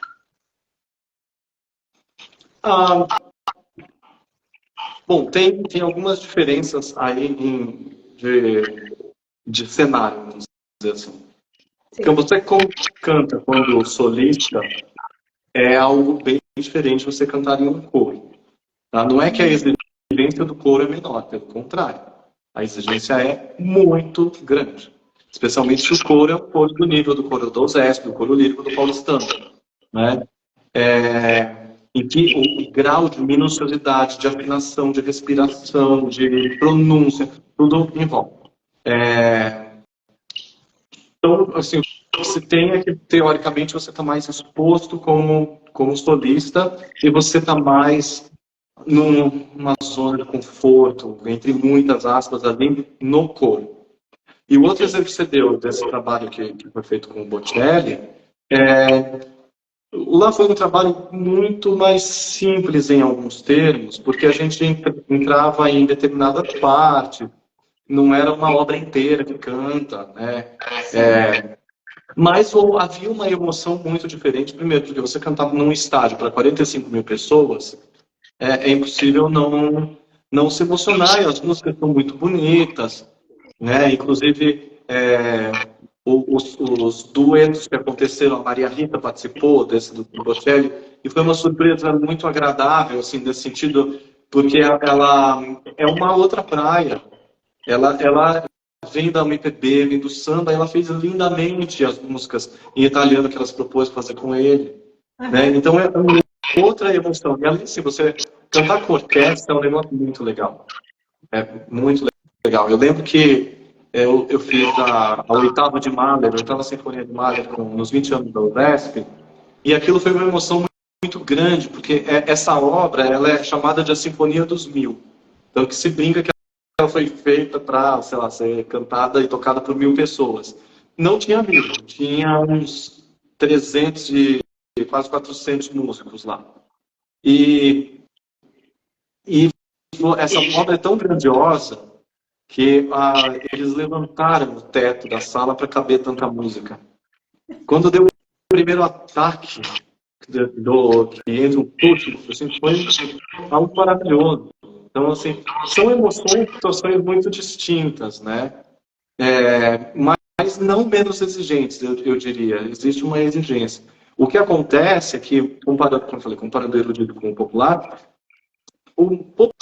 ele é um pouco mais maleável, mais malemolente, assim. O conceito de erro entre música popular e erudita é meio diferente, né? Porque o que é o erro da música erudita pode ser uma nota errada e uma desafinação. Na música popular, esse erro pode se transformar em um motivo. Motivo é um pedacinho de nota e ritmo que se repete, vamos dizer assim, como acho que isso é um motivo. Aí o Beethoven fica vai, né? Então se alguém está improvisando e toca uma coisa errada, de repente isso aqui pode virar já não é mais um erro, né? Então, sim, também são universos que se complementam, até porque tem muita música que é considerada erudita hoje que vem do universo popular, né, que vem de temas da cultura popular, que foram arranjados ou reescritos, né, para música erudita. Eu estava aqui pensando em você falando no Freddie Mercury. Eu estava pensando nele, né? Porque a formação dele teórica não foi assim tão aprofundada, ele quase que foi um autodidata, né? Mas ele falava algumas coisas assim da vida do cantor, que quando ele estava em casa, né? Estava lá com os amigos, ele não cantava as músicas do Queen, né? Ele cantava outras coisas que ele gostava, do cinema americano, dos grandes clássicos lá dos anos 50, que era aquilo que tocava. Você que tem uma formação bem mais, eu acredito que mais formal do que a do Freddie Mercury, né? Você... Olha, comparar com o Freddie Mercury, eu não vou mais dormir. Quando você está com os amigos, ou está sozinho, ou está em casa, sei lá, em família, você canta, você toca, você reúne a família em volta do piano. Como é que é essa situação? Ou em casa você não canta porque cantar trabalho? Eu ouço muita música o tempo inteiro, vou dizer assim. Mas é que eu sempre estou fazendo música aqui. Então, fazer assim, tipo, cantar com os amigos, e isso já aconteceu antes com mais frequência, hoje menos. Mas eu ouço muita música, assim, e eu gosto sempre de estar ouvindo coisas que para mim são novas. Não necessariamente são novas de inéditas, mas coisas que eu não conhecia. Às vezes eu descubro um disco lá, e, sei lá, de alguém, sei lá, de Angola. E aí eu falo, nossa, o que é essa pessoa? Então eu estou sempre ouvindo muita música, né? E foi meio assim que eu cheguei no Pedro Brunhosa e na Marisa, com Z, não é a Marisa, Marisa com Z, que é uma cantora de fado portuguesa que tem uma música, inclusive, dela no show da Viviane Valas Cores. Foi de procurar, assim. E da essa Marisa, com Z, sem saber, eu já tinha ido num show dela em 2010, na Alemanha. Você acredita? Eu não tinha ideia de quem era. E aí passou muito tempo e eu vi que ela tinha gravado um negócio em Hamburgo. Eu falei, gente, é esse show que eu vi. Por acaso, eu estava ali, tinha chegado lá, eu ia trabalhar em navio, que é uma coisa que a gente nem entrou nesse assunto, mas eu ia trabalhar em navio, eu tinha acabado de chegar na Alemanha, um país completamente diferente, e aí eu vi, falei, gente, legal, extra, tal. Aí os anos passaram e aí eu fui depois saber que era essa cantora portuguesa que eu amo, que é a Na Marisa Flaviana Cis aqui na live, ela está em Portugal. Então ela vai ter oportunidade. Então ela deve conhecer os dois. Da Marisa com Z. Ela pode procurar lá um show da Marisa com Z. O sobrenome não é com Z, tá? É só Marisa, mas só para saber do que ele está falando. Então eu gosto muito de pesquisar músicas novas. E música pop também. O meu companheiro, ele gosta muito de um cantor inglês chamado Callum Scott. Eu não conhecia esse rapaz. E aí o meu companheiro, quando gosta de alguma coisa, ele fica até as últimas consequências ouvindo, assim, tipo, sabe? De gente, você desliga o rádio! Mas aí ele me mostrou esse cantor e compositor. E eu acho muito legal o trabalho que ele realiza. Assim, bem especial. Então, assim, eu estou ouvindo coisas. Às vezes eu volto a ouvir coisas que eu já ouvi. Mas... Você está aberto para aquilo que se aparece, né? Para aquilo que te abre uma nova janela, uma nova porta, uma nova possibilidade, né? De ver um novo visual, uma novo... Se me agrada, sim. Se me agrada, sim. Eu sou meio chato com essas músicas que estão tocando em rádio, confesso, mas é porque não é preconceito, é porque eu acho, pra mim, meio monótono. Entendi. Não é que eu sempre fico ouvindo as vozes mais perfeitas e tarará, tarará. Esse cantor Pedro Brunhosa, por exemplo, não tem a voz mais perfeita. A voz dele é gravíssima, e faz falada o tempo todo. É que a música é tão bacana que o jeito que ele lida com o instrumento dele funciona para essa música, cria um sentido. E também, Jerônimo... não sei se você gostaria de saber se tem algumas pessoas que eu ouço mais, né? Isso é legal saber, é muito legal. Sim, eu tenho algumas inspirações, e que são assim, meus artistas, cantores de cabeceira. Na música brasileira, eu diria, em primeiro lugar hoje, que é a Marisa Monte. A Cássia Eller eu amo demais a Cássia, e ela foi a primeira pessoa que eu pensei, nossa, eu posso cantar também. Olha como é que ela canta, assim, né? Só que tem o julgamento de técnico, faz certo ou errado. Ela ia... Outra é a Fabiana Cosa. Conhece a Fabiana? Só de nome, não acompanho. A Fabiana, ela é incrível. Quer estudar fraseado em música? Ouça a Fabiana. Ouça a Fabiana e ouça a Bethânia, que também são assim, grandes referências. E eu também gosto muito de um cantor polonês chamado Jakub Orlinski. Ele é da música erudita, ele é um contratenor, jovem, tem 33 anos, eu acho. E o cara está sendo super sucesso. Ele é atleta e ele tem essa voz peculiar, que é a voz do contratenor, né? A voz com falsete desenvolvido. E a Joyce Donato, que é uma cantora mezzo-soprano americana. São as mais, assim. Além da Natalie Schuster. Você também passeia por vários estilos, né? Quer dizer, mesmo na atualidade, aquilo que você está ouvindo, você escuta de tudo um pouco, né? Que eu acho que isso é bem bacana para a própria playlist. Ela vai de Beth Carvalho a Bach, que aliás Bach como compositor, assim, Bach para mim é um grande compositor. Eu adoro o Céu de Santo Amaro, do Flávio Venturini, com Bach. Né? Ele junta os dois e faz... Tá, 156, eu acho. Olho para o céu, quantas estrelas... Eu sou apaixonada por ele. E vem cá, onde é que nasce o Jerônimo musical? Você era uma criança que escutava muita música?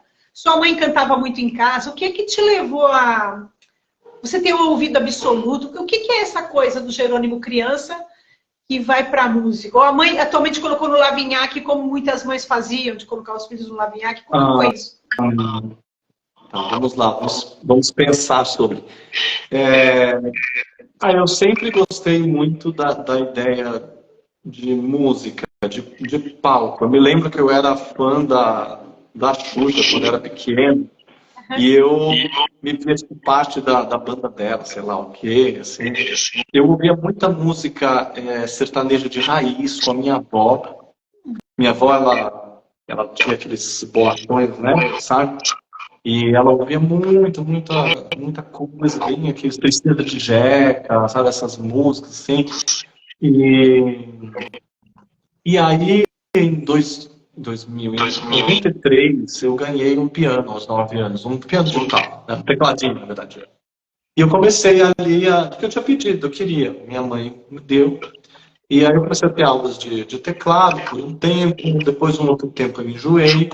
Aí no ensino médio, eu participei de uma banda lá com os amigos da escola, eu descobri que... peraí, antes eu... Teve uma época que eu frequentava a igreja católica, e aí eu tive primeira comunhão, esse negócio, e descobriram que eu tocava teclado. E aí eu comecei a tocar lá e eu vi que eu podia me acompanhar cantando. E aí eu comecei a descobrir esse lado do canto. Depois, aí no ensino médio de uma banda, lá no Liceu Santista, né, como aluno e tal. Só que aí eu falei, não quero ficar brincando, eu quero fazer uma coisa séria. Eu só não fui fazer a faculdade de música na época, porque foram aquelas questões de vida, né? De, não, fala, vamos aqui, não sei o quê, tirar dinheiro da igreja. Os mitos da sobrevivência. Mas, eu estudando na faculdade, eu me formei em piano, fiz recital de piano, e tocando aquelas sonatas, essas coisas, tudo. Essas coisas, assim, era, né, mais eruditonas. Aí eu comecei a estudar canto. Mas foi um caminho que eu acho que foi construído pelo achar bonito ouvir uma música, achar bonito ver música. Porque eu lembro que tinha cantor que ia no show da Xuxa, isso lindo lá para os 50 anos, né? Eu fui no show dela, no Estádio do Santos, eu achei aquilo maravilhoso, aquela gente toda cantando. Eu acho que o embrião foi aí. E claro, a referência da minha avó de ter ouvido música sertaneja. Minha avó gostava muito de música. E quando você pula do piano para a voz, porque a voz se torna o teu instrumento principal. Quem é que te fez perceber que a tua voz era diferenciada, que ela tinha um valor, que ela tinha a capacidade de desenvolvimento? Ou era a família que falava, Jerônimo, você canta bonitinho? Olha, eu não tenho uma memória exata sobre isso, mas eu acho que eu notei que era afinado e que depois, no ensino médio, quando eu comecei a ter essa bandinha, por algum motivo me vi forçado a cantar e eu vi que as pessoas até que gostavam. Eu lembro de você na sala de aula com violão. Você ia para a sala de aula Foi nessa fase aí, mas era uma banda de escola, tanto que o único sobrevivente sou eu hoje.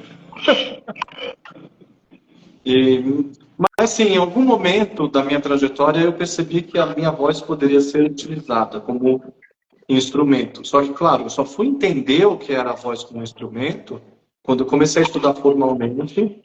E a minha primeira professora de canto é uma soprano chamada Maúde Salazar. Eu vi um vídeo com ela, num programa dela no YouTube. Um programa que eu assisti você falando com ela e mais uma pessoa. Era uma outra senhora. Mas muito tempo isso. Tem 10 anos. O vídeo tem 10 anos. Não lembrava mais disso. Sim, ela está na área cultural, mas ela é uma soprano muito respeitada também. E aí eu comecei a estudar música formalmente. Por que eu optei pelo canto lírico, né? Eu sempre tive uma coisa que, assim, uma percepção de que os professores de música de canto popular, travam uma batalha para ter uma metodologia mais linear. E isso não é possível na música popular. Então eu sentia que um professor dizia uma coisa, o professor dizia outra, outra, outra. Já no canto lírico, você tem algumas escolas de canto muito definidas. No caso, a minha foi a escola do bel canto, que é a escola de canto italiano, né? E eu percebi que aprender o canto lírico me dava recursos para eu transitar para a música popular. Então agora você me viu cantando desse jeito aqui, né? Quem me leva aos meus fantasmas. Só que quando você for me ouvir cantando o erudito, vai ser algo assim, peraí, deixa eu pegar o tom. Fremdlich eingezogen, fremdlich wieder aus. Isso vem porque eu aprendi a usar. O meu mecanismo todo é esse. Então, como é que eu vou ajustar isso quando eu for cantar outra coisa? Tá? Sim. Então, para mim, funcionou aprender o canto lírico por conta dessa linearidade de ideia, de técnica. Né? O que não é engessado, porque a gente sabe que não tem uma receita de bolo para você ser um cantor. Sua voz não está todo dia a mesma coisa. Né? Então, tem umas técnicas mais... tem a técnica, a teoria básica, a técnica básica, mas você faz as suas adaptações conforme o estilo, conforme o repertório, conforme a ocasião, conforme o grupo que você está cantando, tudo isso. Maravilhoso. Eu acho assim, é gostoso conversar com uma pessoa que sabe do que está falando, né? E que realmente sabe nomear, que a grande dificuldade do homem é a comunicação, né? E às vezes o aluno falava, eu entendi, mas não sei explicar por escrito. Eu falei, então você não entendeu. Porque a gente, na verdade, precisa encontrar a palavra que diz aquilo que a gente sente. Né? E quando o cantor, né, no seu caso, tem essa formação e essa dedicação, você consegue nomear aquilo que você está vivendo e está fazendo. Né? E isso é bárbaro, né? Esse é o valor do conhecimento. Em termos de comunicação, eu também tive, não pela formação exatamente, mas eu gosto de ter clareza naquilo que eu estou falando e eu tenho muito cuidado com as palavras. E isso tem um paralelo com duas situações da minha vida. Né? Eu, na comunicação, eu tive um trabalho de revisão de livros e de escrita de conteúdos. Então, é muita pesquisa, é muita minuciosidade você vendo. Então, uma vírgula, aquela história clássica, né? Uma vírgula muda o sentido da frase inteira. E é muito sobre isso. Só que, quando eu estou lidando com um texto na música, a maneira como só eu entono uma palavra, ela pode despertar em você uma interpretação que pode ser diferente do meu desejo. Né? Dependendo da entonação, posso dizer, Márcia Luísa, eu te amo. Márcia Luísa, eu te amo. Márcia Luísa, eu te amo. Ou seja, eu repetir essa frase de diferentes maneiras, você vai ter uma interpretação que vai afetar a nossa comunicação. E quando eu comecei a estudar a formação em consciência corporal para músicos, a gente teve a fase do aprendizado dos princípios, da consciência corporal, o trabalho feito com você. E depois teve o trabalho da comunicação, para ser instrutor de consciência corporal. E aí eu notei que esse trabalho é realmente todo sobre mim. E a maneira como eu comunico, por exemplo, ela faz toda a diferença. Então, por exemplo, Márcia, agora você vai respirar pelo seu nariz e você vai abrir as suas costelas. E isso vai te gerar uma reação. Provavelmente você está tentando ou entender o que é abrir as costelas. Né? Já abriu outro canal. E se eu disser, Márcia, agora você vai respirar pelo nariz e você vai sentir seu corpo se expandir. Vai ser outra interpretação. Tem gente que vai achar essas duas coisas meio metafóricas. Tem gente que vai precisar dizer, olha, quando você respira, as suas costelas fazem isso. Provoca esse movimento. Eu já pensei em tirar a minha aura, começar a fazer o meu corpo espiritual se estender. Você vê, o poder é uma mesma instrução dada de 3 maneiras Sim. e que, dependendo de quem está na minha frente, pode ir para um caminho ou outro completamente diverso. Por isso que a comunicação, para mim, ela tem que ser sempre clara, precisa e simples. E a gente nota isso quando você se manifesta. Eu tô agora me inscrevi no teu canal no YouTube, tenho assistido os vídeos, e quando eu passo no Instagram, que aparece lá os teus vídeos, eu tenho olhado, né? Eu tenho achado muito bacana. Acho que você tem que divulgar mais esse teu canal, porque ele é muito bom, né, na tua área. E eu acho que não só para a tua área. Eu que não entendo nada de música, eu tenho aproveitado muito, porque eu tenho essa tendência a aplicar no meu contexto qualquer coisa que eu escute de qualquer assunto. Eu tenho essa facilidade de aplicação, né? Mas eu acho que é um canal muito interessante. Acho que vai ser um ferramental muito bom para muita gente. Eu estava até escutando um vídeo seu hoje, que você fala isso, né? Se no show você canta tantas músicas assim, canta 3 músicas e já fica rouco, e aí você dando a orientação para a pessoa, né? Eu acho assim de muita praticidade. Apesar de ter muita fundamentação, como você disse, né? Tem que saber explicar, tem que dizer bem, e eu acho que você faz isso, né? Tem que arrumar um jeito de divulgar. Eu fico feliz que está chegando em você, né? Ainda mais que você não é na área de música, mas esse canal está começando, porque cada vídeo gera uma pesquisa grande, né? Então, por isso que às vezes é meio demorado colocar alguma coisa. Mas passando agora essa apresentação que não estava prevista, né, o conceito lá do SESI, eu vou voltar a produzir mais esse conteúdo, porque a minha ideia é realmente falar para mais público, aí você tem que divulgar tudo. Então, esse é o meu desejo. Alguém que está aqui assistindo, porque você tem esses trabalhos todos, né, que você faz lá com o Grupo Virtuoso, né, lá em Nova York. É Virtuoso o nome Sim, do grupo que você trabalha? Hoje a escola não existe mais. O que existem são os meus alunos. Então, eu continuo com eles, né? Mas agora a gente está trabalhando de maneira particular. Certo. Então, se alguém estiver assistindo o vídeo e por acaso, se quiser interessar, quiser ter aula com você, como procura você? Pelo Instagram? Qual é o meio? Então, pode me mandar por e-mail, tá? Tem lá no YouTube tem eu preciso pegar aqui. Canto é corpo, sem acento, .jf, @gmail.com.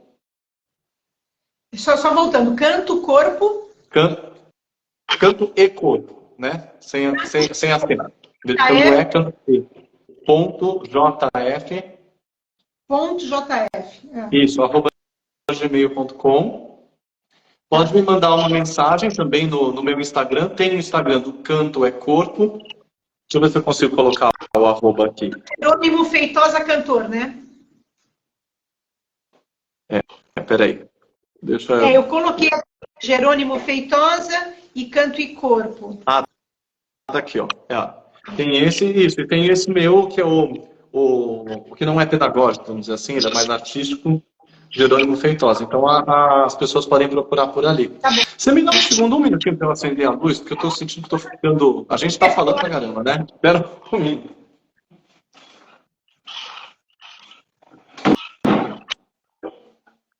É assim, quem sabe faz ao vivo.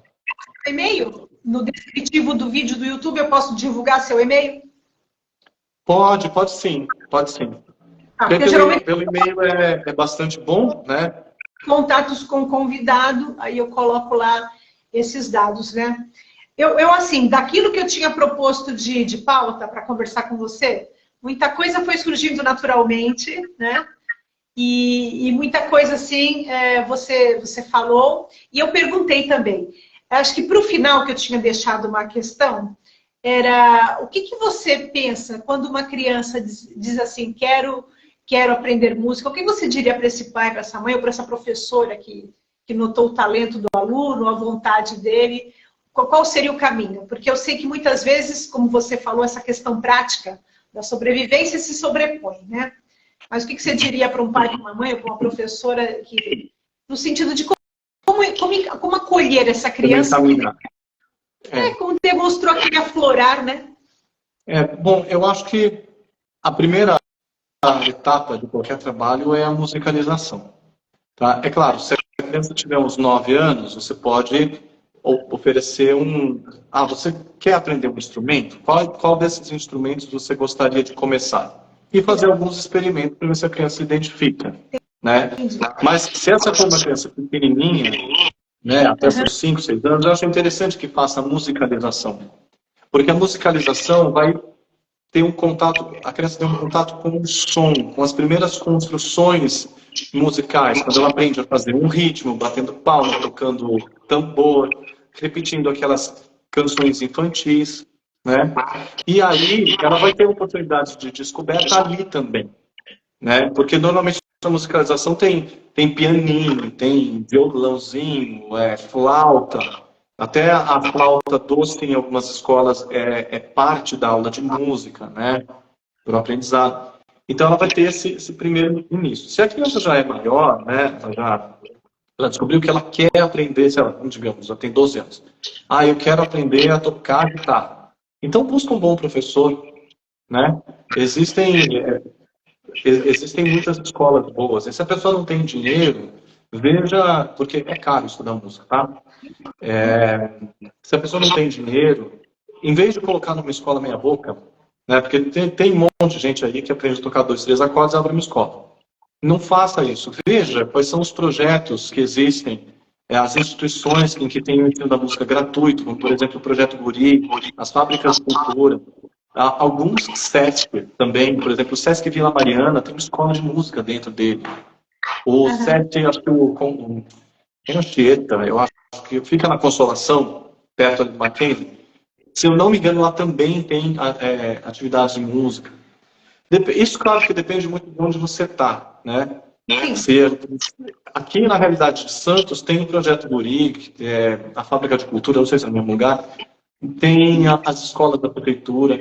Então, assim, ou você contrata um bom professor particular para começar. Isso no caso da criança um pouco mais velha, ou do adolescente.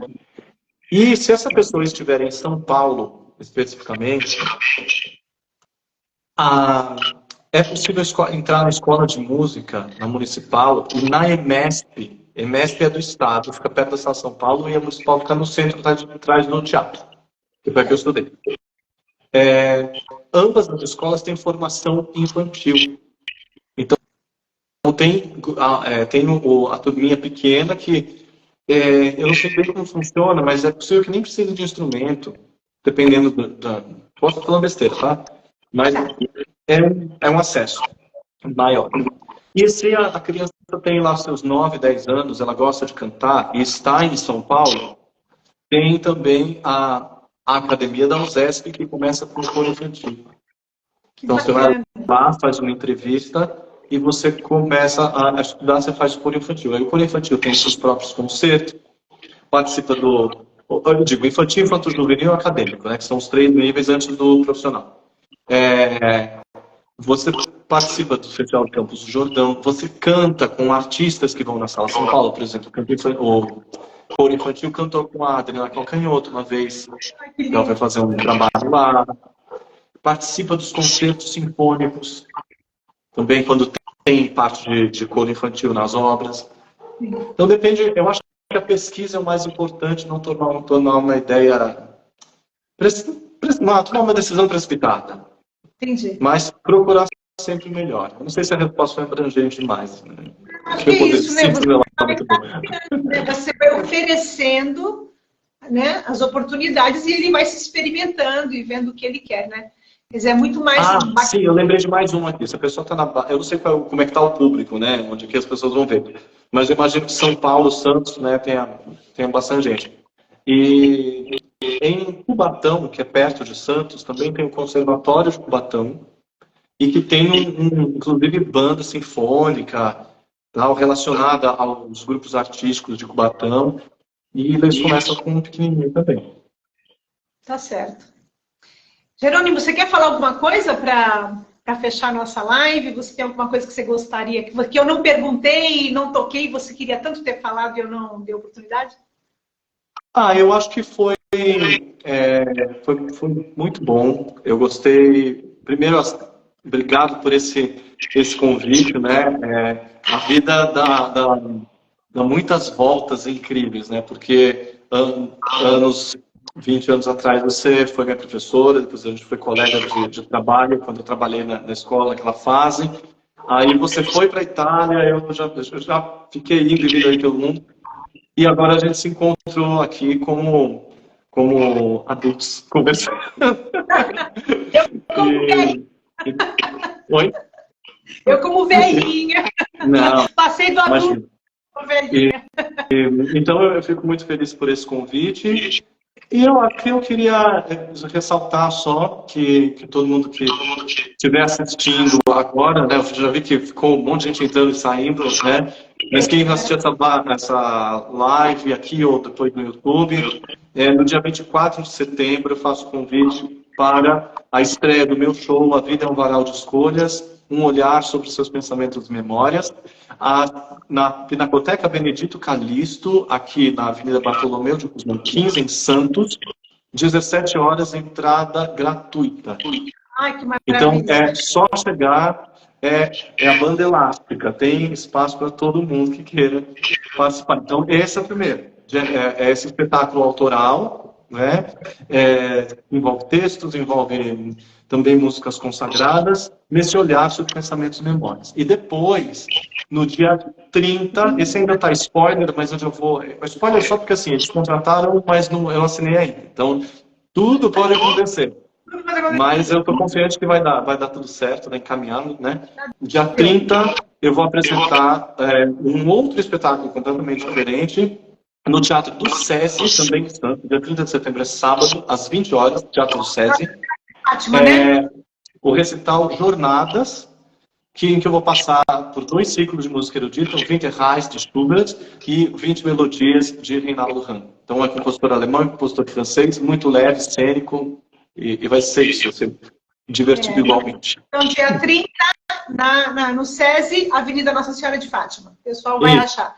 Então, ficar atento à agenda do SESI quando eles divulgarem, né? Ficar atento a isso. Sim. Isso... Acho que na segunda, terça-feira já deve ter alguma notícia mais concreta, mas eu vou deixar para divulgar mesmo no... Depois, só para não confundir um pouco. Primeiro ia assistir você agora. Ô, Jerônimo, não tem como agradecer. Eu sempre, quando convido alguém, eu fico naquela ansiedade se a pessoa vai aceitar ou não, porque as pessoas também têm vidas complicadas, têm seus compromissos, e as pessoas, assim, todas são importantes.